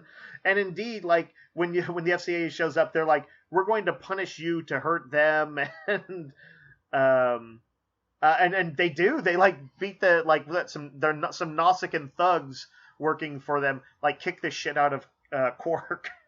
Those Nausicaans were played by professional dart players because they had to throw those darts into each other. That's the weirdest casting of an alien story that I can think of. But yeah, good to see Nausicaans. Good use of the continuity.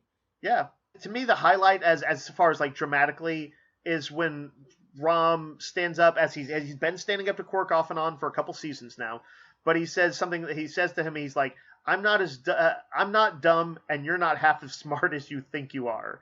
I wanted to cheer for Rom there. I was like so happy for him.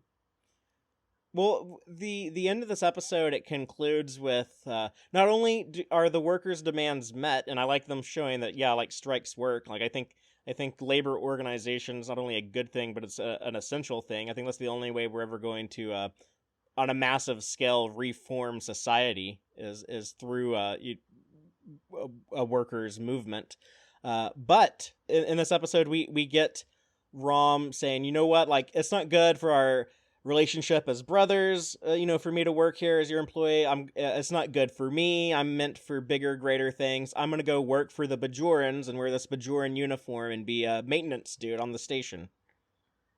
Yeah, I was like super happy for him, and I liked his kind of a bravado, which still contained some brotherly love, where he's like, oh, I'll still be down here to get drinks.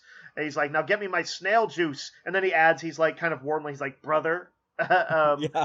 Like, it's both like endearing, and I'm also like, that's some good payback. For, like, really, like, that is the biggest victory Rom will ever have in his life, beyond his son's growth, which is also pretty amazing.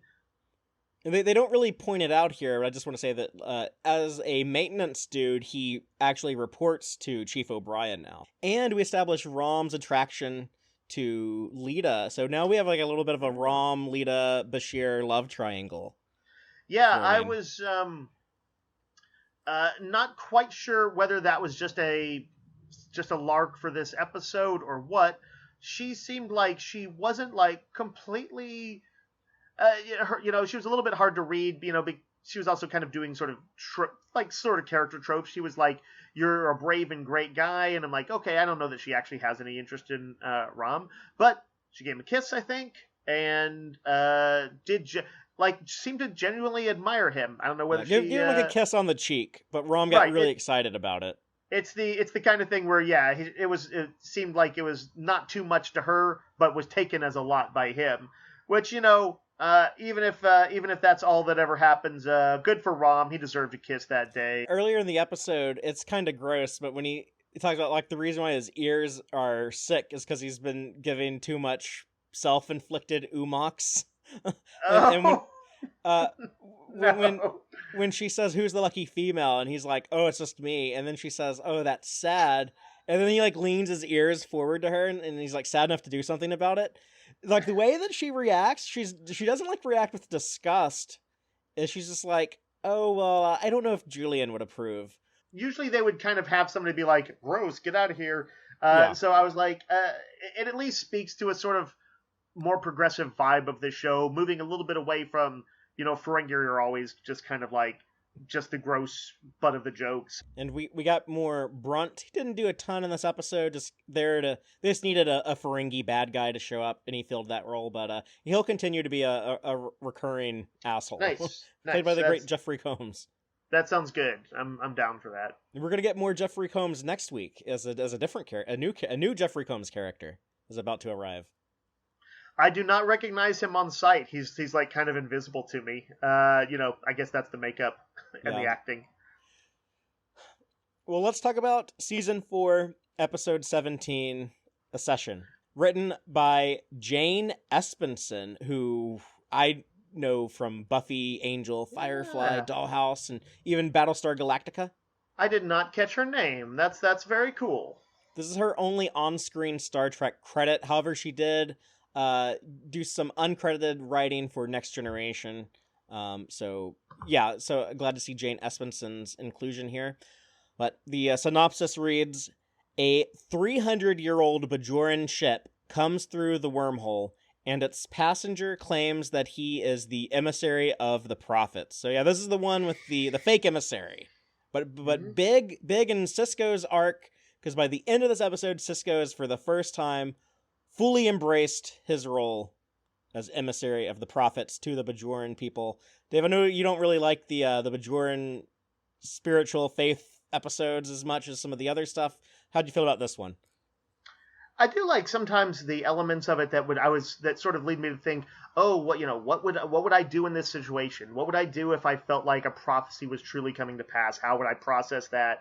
And so I kind of like how I've actually enjoyed that Sisko is so clearly reticent. They've brought it up many times over in the past season and even the previous season that he's not comfortable with people on the station asking him for blessings and things like that. He'll do it now, but he's like always kind of going through the motions quickly. I actually ended up feeling better about his status as the possible emissary after this episode than any other previous episode. Good. And that's something that I'd thought about too when we discussed some of the other stuff, or like the episode Destiny, where there is like this, the prophet, like the prophecy of the 3 serpents and all that stuff with the wormhole and stuff like that. I noticed that I thought some of your distaste for some of that stuff might be because you obviously hadn't seen the later stuff, or I think they do like kind of clarify it a little bit. And I know in the past you would ask me, well, Fatheree, as someone who's not a real spiritual person, how do you get behind all of this faith-based stuff? And I'm like, well, they make it clear like the prophets are real aliens that actually, exist and can have like this weird like relationship with time and weird relationship with the Bajorans and stuff. So I think they do kind of ground a lot of it more into real world stuff. They just don't play that hand early on. It's something they kind of explain as the show runs its course. It's a tricky thing to run because they want the Bajoran spirituality to feel close to Earth spirituality, and they don't want to, come across as condescending. They don't want to say like, all right, but wink, wink, nudge, nudge. We know that the only way that like in our world, it's real, or that basically they don't want to poke at people too hard by saying, your religion might just be what would be mythology, or will be mythology in like a few hundred years. They don't. It's an awkward place to get into. You don't want to. That is kind of how I think about it. That is how I kind of.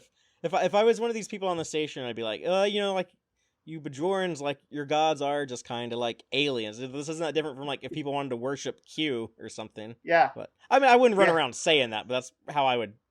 That's a little bit how like Jake thought about it in season 1 when Jake was like, why are there people so like against teaching the cosmology in school? Why are there like these Bajoran creationists? Like he didn't get it either. Yeah, but yeah, the very fact that you like would think like, oh, I wouldn't go around shouting this in everybody's faces shows what the writers are having to contend with. They don't want to shout about it in their audience's face, and so I think they've walked a pretty interesting line here. And part of the way they forced Sisko to embrace it, of course, is because he saw a worse outcome. Like he's like, if I don't do this guy who's going to bring back a caste system. An awful caste system. And ruin any chance of Bajor entering the Federation. Yeah, like there's so many negative things that immediately happen. To me, I was like, this is why I find religion so troubling, is that, although I've got many very progressive religious friends, that in the end, I don't feel like when they say, when they'll point to somebody who's using, a religious text to justify bigotry or xenophobia or something like that, and they'll be like, they're doing it wrong. And I'm like, you can't really objectively say that. This whole thing is written in this sort of a poetic, spirit, like, allegorical way. It's open to interpretation. The instructions are convoluted, contradictory, and all these things. I don't think that even people who are using it the way I would prefer, that they can truly claim that they are a better interpreter than someone who's using it in a way that I despise. I know that I'll back them more, but like I don't feel that they truly have a claim to it. And so I thought this episode kind of got to the heart of just like how easily things can go wrong. Something that seemed like we've always, Kira's spirituality seems like a very positive thing in her life, and it grounding to her, and like it really centers her, and brings some peace that she needs. Absolutely, like it's just like real religion can bring peace to people. And yet, on a dime, she is ready to upend her life, try out a caste system, try out a job like being an artist, which she has no affinity for, leave the place that she's been, working at and really fitting in and making a difference, leave that place, and lose Bajor to their Federation admission. All of this because of her intense religious fervor. And that's I love that they make it a story about like the dangers of dogma more than anything else. I think that's like one of the big problems with society a lot of times is it's not so much like a belief of religion or a practice of religion, but an adherence to religious dogma, where these things that you would never want to do this on your own. It clearly like doesn't do any good for anyone, but you're just doing it because some like old book told you to, or the interpretation of some old book told you to.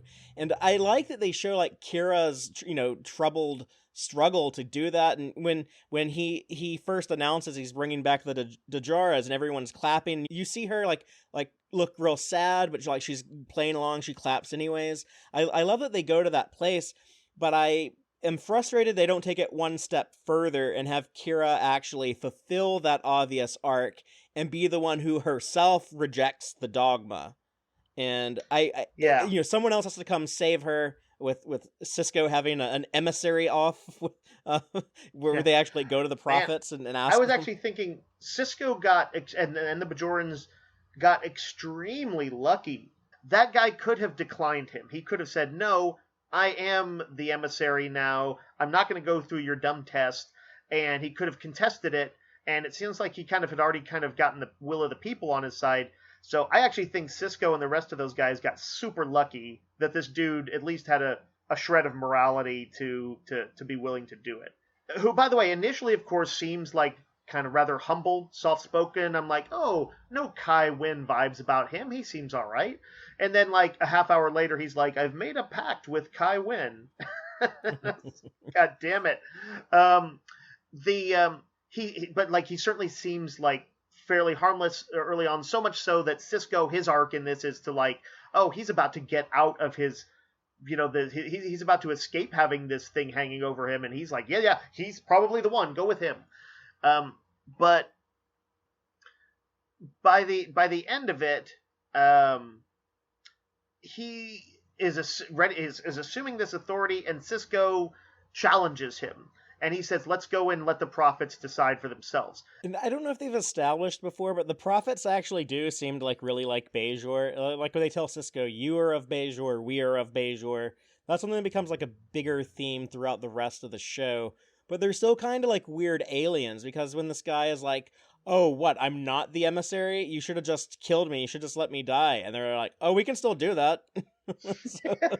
so they're still like a little like detached, but they do have like some concern about Bajor for whatever, I guess maybe just proximity. They're just like friendly neighbors, the wormhole being close to Bajor. They may see them sort of like them as the sort of shepherds, and the Bajorans as the flock that they tend to. Although at other times they seem kind of disinterested, like when Sisko was like doing the time umbilical cord going back and forth in the Visitor, like the prophets didn't really seem to like notice or mind there. So if my gods could not understand linear time, which is so integral to the standard humanoid lived experience in Star Trek, I wouldn't want to worship them. I think that's a disqualifier. Our gods can't even understand us.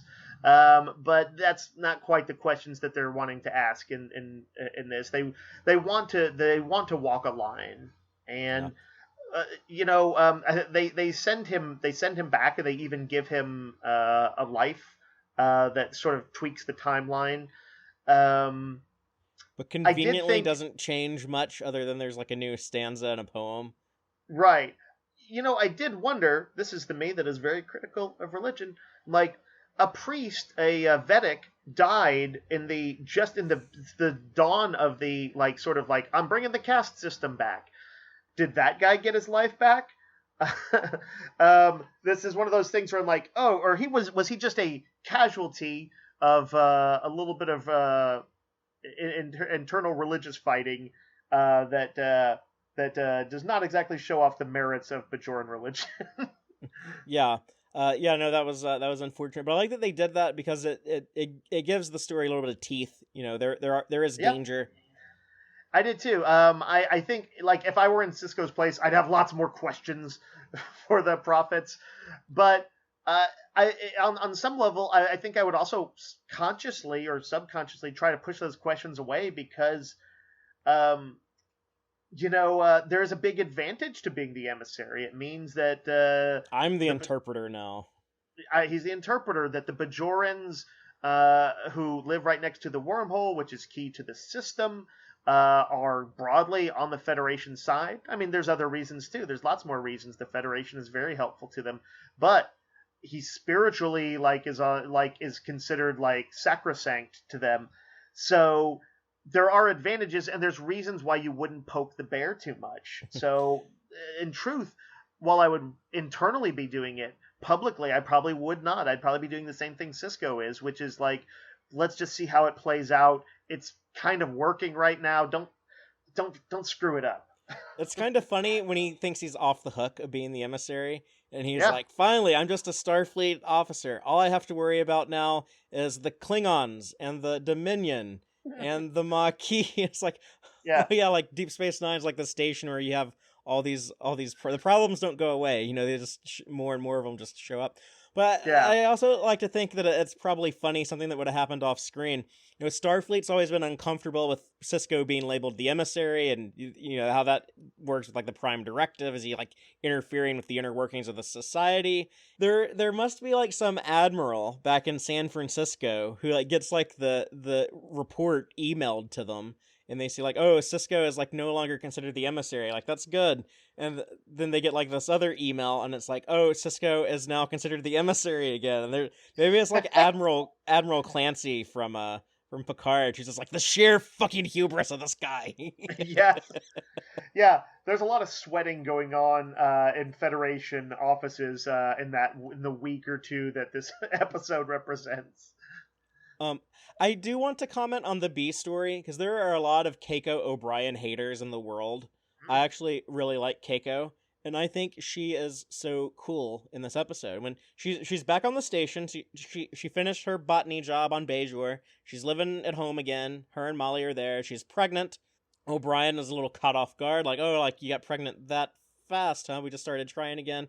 I would almost be a little where what else were you doing on Bajor? But yeah, for a minute I thought that that's where they were going with that. I was glad to see that the story did not try to get into infidelity. But no, it's a story about not having enough time to hang out with your friend and being sad about that. And Keiko is actually a pretty cool wife. She's no, you should go make time. The way she does it is she calls Bashir and is O'Brien's really depressed, you should go hang out with him. And she tells O'Brien oh, Bashir is really depressed, you should go hang out with him. And then they go and have fun. But I mean, yeah, she does cool stuff like that. This is something that the writers did because I think they wanted us to think one thing about her, and then they wanted to end on a different note, sort of dramatically satisfying note. But when she shows up and she's I was reminded the last time she showed up, she was miserable and her kid was sick. She and O'Brien's kid was sick.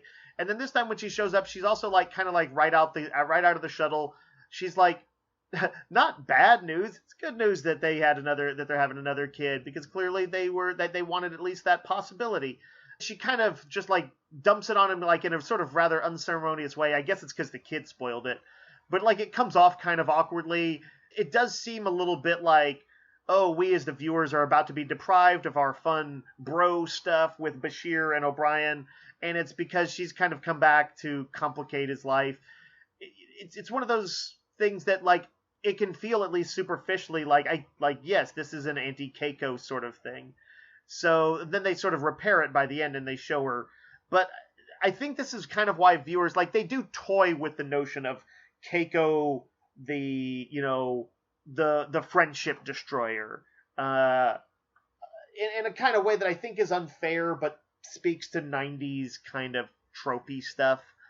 But yes, as a character, yeah, she comes through in a big way, even like to the point of like manipulating them a little bit into doing it so that they kind of like won't feel guilty or whatever, like O'Brien won't feel guilty about not spending more time with her. Let's talk about our final episode of the day. Yep. This is season 4, episode 18, Rules of Engagement. The Klingons try to extradite Worf after he accidentally destroys a transport full of Klingon civilians. Actually, just kidding, he didn't really do that, but that's as the synopsis reads.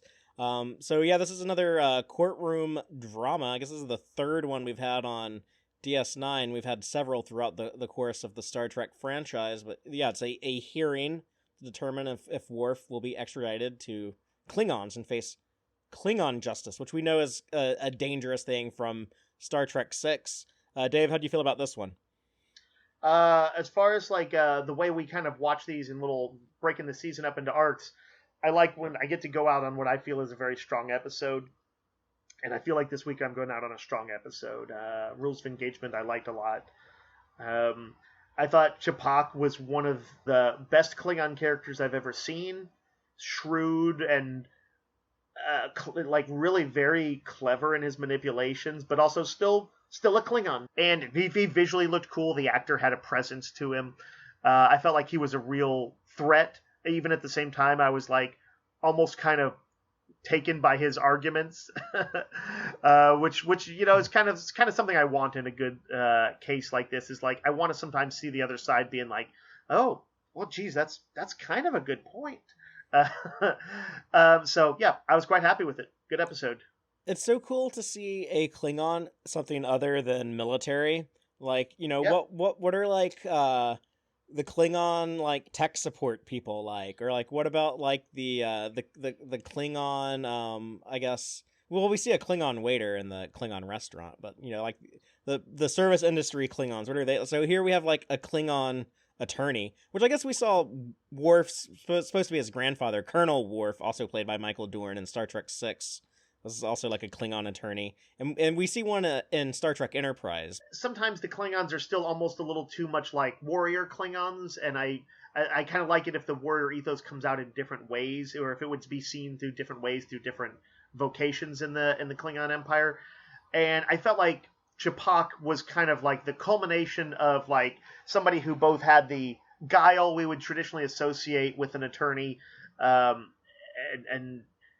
and yet still had the belligerence and provocative nature of a Klingon. The way that like he thinks about it in terms of we're on a battlefield and I need the glory of the victory and all of that stuff is yeah, it's all like very Klingon, but yeah, seeing them in just a very different role. And you mentioned the actor and enjoying the performance. He also showed up on The Next Generation in the Masterpiece Society, and then he plays a Malon in Voyager in one of the Malon episodes. So he does show up in Star Trek a little bit more.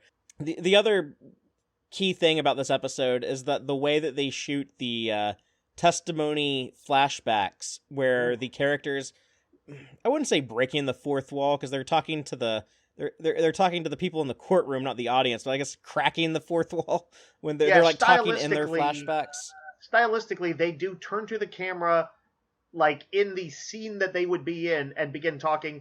It reminded me a bit of like the ending of Goodfellas. It's a stylistic device I'm familiar with, but I can't really recall seeing in Star Trek before this. Yeah, I think it's really neat, and this is one directed by LeVar Burton, and he Yep. pulls that stuff off pretty well.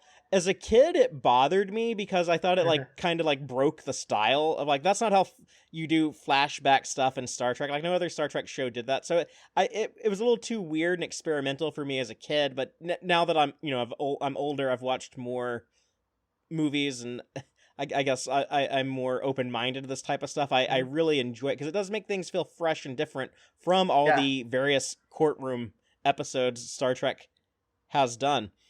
I can absolutely see, though, that, if I had seen it at a younger age, I might have thought, like, well, they're not taking it 100% seriously, or this is just not how flashbacks are done. It was, just wasn't quite be ready for that device. And for Star Trek is arguably kind of rather conservative overall as far as just how it depicts things. It doesn't tend to depict subjective experiences, too strangely. It doesn't get avant-garde with its techniques for the most part. So, something like this, like just pushing the edge a little bit, I thought was like really fun. And the writers of this episode thought that, I've heard like Ira Stephen Bear and Ron Moore talk about how they felt like they kind of dropped the ball because this is supposed to be like a Worf episode and Worf barely says or does anything in it. But I actually think that's what makes it work so well, because a lot of the times when people are put on trial, they don't take the stand or they don't talk very much. Their attorney doesn't want them to talk very much. I think that kind of makes it feel realistic. And LeVar Burton, on the other hand, is actually like really happy with this episode. He's quoted as saying that like he's very proud of the way it turned out. And I have to agree with LeVar over the writers on this one. It's a little bit influenced by real life events when the United States naval ship shot down the Iranian civilian airplane. So like in that time, like it wasn't like a big trick by the Klingons. Like our ship just straight up blew up a bunch of people for no good reason. Right. I think that's a good story to tell. I think that's a good event to key off of. Even if that's like, it wasn't the exact story that happens in this. This was about the Klingons being duplicitous, not the good guy Federation screwing up.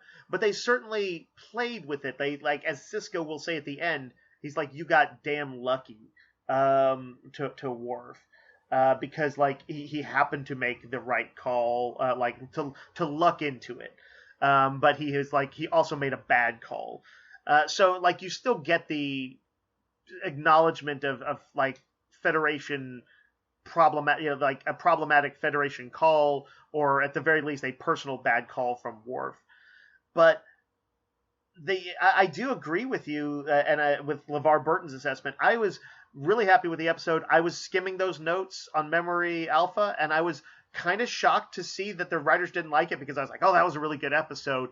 I wonder if people like if this is like a really well-known episode or anything. I'm always kind of curious about that. And then the writers were like, we really dropped the ball. I think they just probably regret the missed opportunity of giving like Worf more stuff to do. Right, but they wanted his like arc to be real front and center. And I think that's like, when you do character-driven stories, you can sometimes forget about the pleasures of plot-driven stories. And this was a plot-driven story with heavy character beats. But it like both things are happening. It's character-driven moments throughout.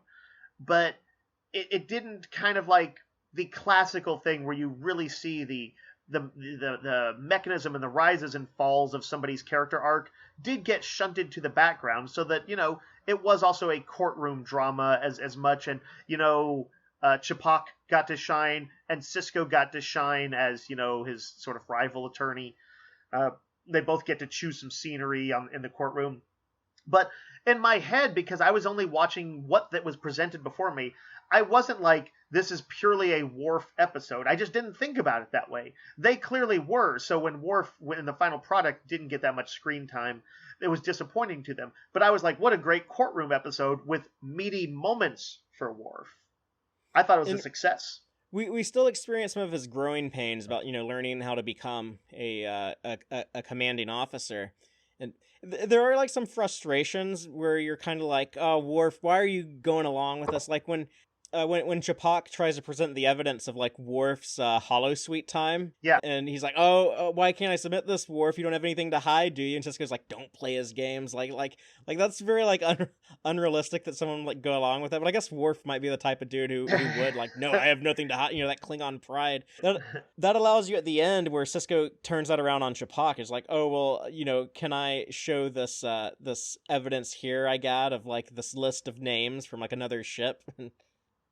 Yeah, I thought that actually worked kind of neatly. That the nature of a Klingon trial would be like kind of like if you say "I dare you," Klingons will always take the bait. Like that's a good legal tactic for them.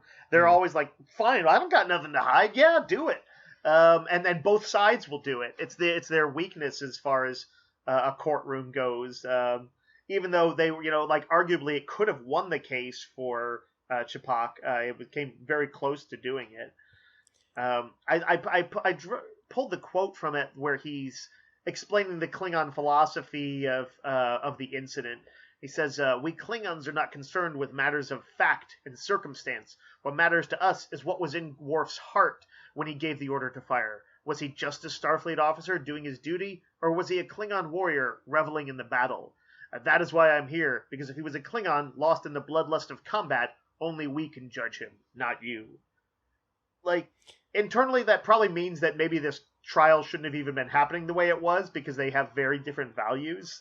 but I loved it as a statement. We do that. We have trials where we're not so much contesting the facts of like, did you do this? Did you pull the trigger here? Did you do that? It's like more about an effort to figure out what was the intent.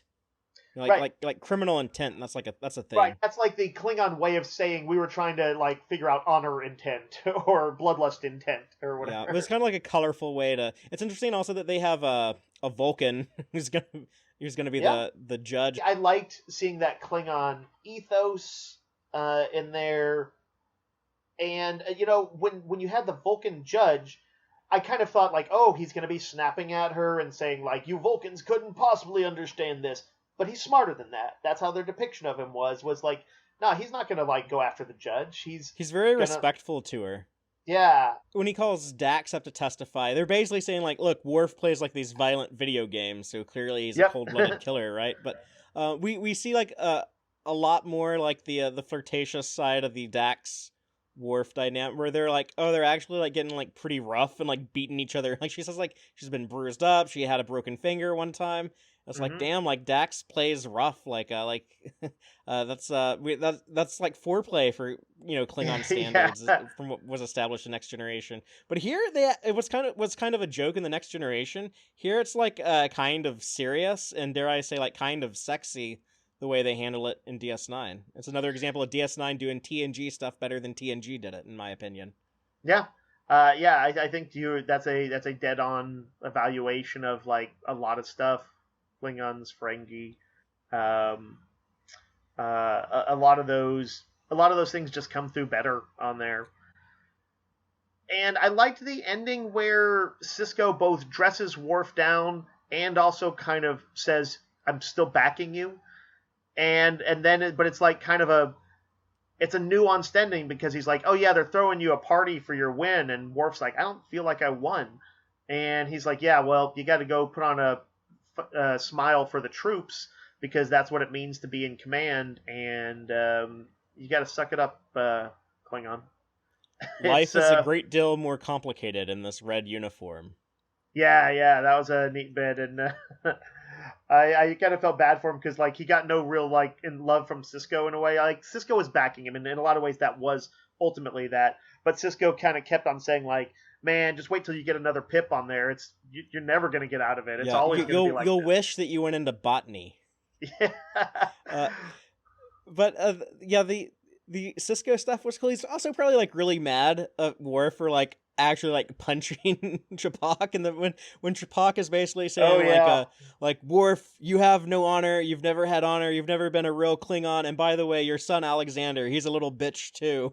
And then like when Worf just like attacks him, but well, it's another case just like Kern. He realized was telling the truth, was onto something when he said that he had lost touch with the Klingons. He acknowledges that clocking this dude acting this out in this aggressive way was something he wanted too, and that Ch'pak served it up to him. So Worf is like having like all sorts of moments of self-discovery in these last few episodes. One other thing about that ending is that I really like that Sisko like answers the question. There's kind of like this debate. O'Brien's like, "Well, I wouldn't have fired." Yeah. Because like O'Brien, I guess like he's worried about his career too. So like whatever he says is gonna be like on the record. Like, well, you said this at this point. O'Brien's like, yeah, like no, like I wouldn't have fired. It could have been a civilian ship. And The way Ch'pak got him to confess that, I thought was like a neat bit of Klingon legal arguing too. Like O'Brien was clearly trying not to answer it, and he made him answer it. And I was like, the clever maneuvering there. I know he's the bad guy of the episode, but I'm kind of he's so good at like kind of what he does. I'm kind of rooting for him on some level. Whereas Worf says like, no, I would do all of that again. Yep. Like I stand by what I did. Sisko actually answers the question at the end of the episode, and he says like, no, that's wrong. Like, even though it would have put your ship at risk, you don't take chances firing on civilians. You know, if you're too big of a pussy that you're just gonna like shoot at anything that like jumps out at you, you don't need to be wearing this uniform. And I wish that was a mentality that we could hold like real life authority to when we have real life state sanctioned murder of civilians. It should be like, no, like your job is to put yourself at risk, not other people. But whatever. The reality that like even the fantasy of Deep Space Nine showed that it was not followed. So that's how real it got, Fatheree, is that Worf screwed it up too. The last thing I guess I have is that O'Brien is such a badass in this episode again, because when they ask him like how much combat experience do you have? How many military incidents have you been involved in? And he's like, I couldn't count. And then because Ch'pak again, he's like, I gotta hype this guy up as a big expert. So then like I can really stand by his answer. But he's like, if you were going to count, how many would you say? Like he knows like O'Brien's gonna like undersell it, and then he can pull out the reveal, be like it's even more. But O'Brien's just like, I don't know, 100, 150, and Ch'pak is like, no, it's like 250 something. He's like, O'Brien should be like declared an expert on military space combat, and it's like O'Brien is still cool for like you're always more of a badass when like you have like this badass accomplishment, like this badass record, but like you're not gonna flex your nuts about it. It's just like other people see it when they see it, Right. There's one other thing I wanted to mention, just a gag in the episode that I thought was great. That was I actually really like the device of the people talking directly to the camera throughout the whole thing, but they do immediately like poke a little fun at themselves by having Quark struggling to remember and redoing a scene like 3 times to try and remember who was talking to who, and I love that they worked that into it. It gave a nice little break in the episode's seriousness. And Morn, how they cut like when he's like, and then Morn turned to her and said, and then Ch'pak is like, can we please get back to the point at hand? And it's like, no, I want to hear Morn talk. Like that tease, they take it all the way up to like the split instant and then cut away. Perfect. Yeah. Well done, LeVar Burton. Yeah, I got to say, I thought that was a really excellently directed episode that was energetic throughout, so had some experimental techniques. The emotions and central drama of it came through really strongly, and he clearly, his directing helped bring out this really strong performance of the actor playing Ch'pak. So, a great episode to wrap on, and I'm ready for part 3 to get rolling. Fatheree, is there good stuff in part 3? Yeah, well, speaking of O'Brien, we have a big O'Brien episode that we'll talk about next, because we're going to go into the final 8 episodes of season 4. One of them's a mirror universe one we've already covered, so we're not going to talk about it. It's more going to be like kind of like the final 7, but with a little bit mirror universe sprinkled in. But yeah, we're going to discuss everything from Hard Time until the season 4 finale, Broken Link. So that's all coming up next week. And then, Dave, at this point, you've officially... Broken Link? Is that a Changeling reference? It might be. I don't remember. I don't remember what happens in that one. We'll just have to see it. Okay. Okay. But Dave, we're at the point now where we're I think over halfway. We're slightly over halfway through DS9. That has occurred to me. Making progress. And yet, it is also, I'm like, God damn, I've watched a lot of shows, and I'm only at the halfway point. These old shows with their 26 episodes. But so the end of season 4 next week. And until then, as always, live long and prosper, y'all. Listen to the Tex-Trek podcast through Apple Podcasts, Google Podcasts, Spotify, or at tex-trek.com. Like us on Facebook at facebook.com/tex-trek.